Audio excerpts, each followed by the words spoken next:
Hello mga katropa, paano palakasin ang ating data connection kung medyo mahina sa area ninyo? Okay, so para maramdaman ninyo ang 5G connection gamit ang secret settings na ito. So kung mahina ang data connection sa area ninyo kahit may load kayo, ito ang gawin natin mga katropa. Unang-una, punta tayo sa settings ng ating mga cellphone at hanapin natin itong mobile network or sa ibang cellphone mobile data. Click lang natin. At pipili kayo dito kung ano ang gamit ninyong pang internet, SIM 1 or SIM 2. So sa akin ay SIM 2, click ko lang. At dito hanapin natin ang access point name or access point names. Okay, click natin. At dito makikita natin itong plus icon mga katropa.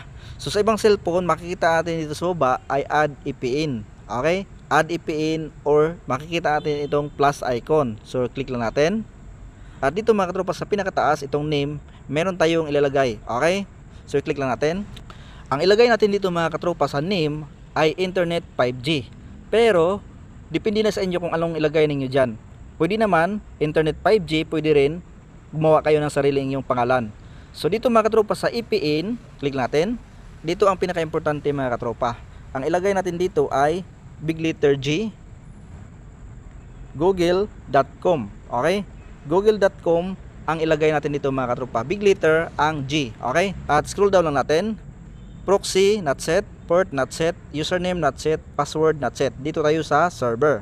Click natin ang server. So ang ilagay niyo sa server mga katropa ay 1.1.1.1. So subukan niyo itong server na ito mga katropa. 1.1.1.1. Okay? So kung hindi gagana or medyo mahina pa rin sa inyo mga katropa, pwede niyo palitan ng 9.9.9.9.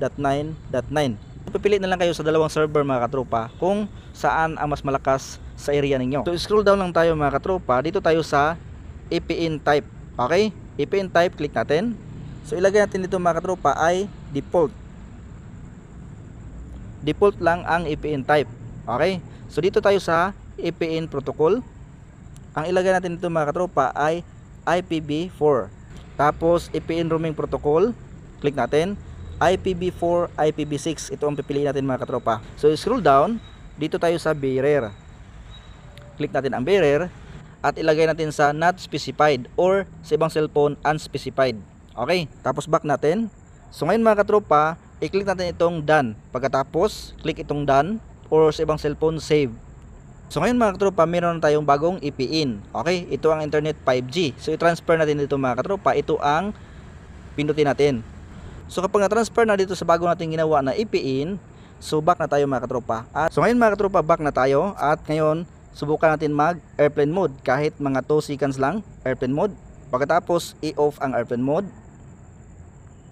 So kung makikita nyo mga katropa, ay lumabas na ang 5G kapag gamitin niyo ng settings na ito or gamitan nyo ng tricks na ito. So depende pa rin sa area mga katropa kung gagana sa inyo or hindi. So subukan nyo lang, wala namang mawawala. So ngayon, try natin mag speed test.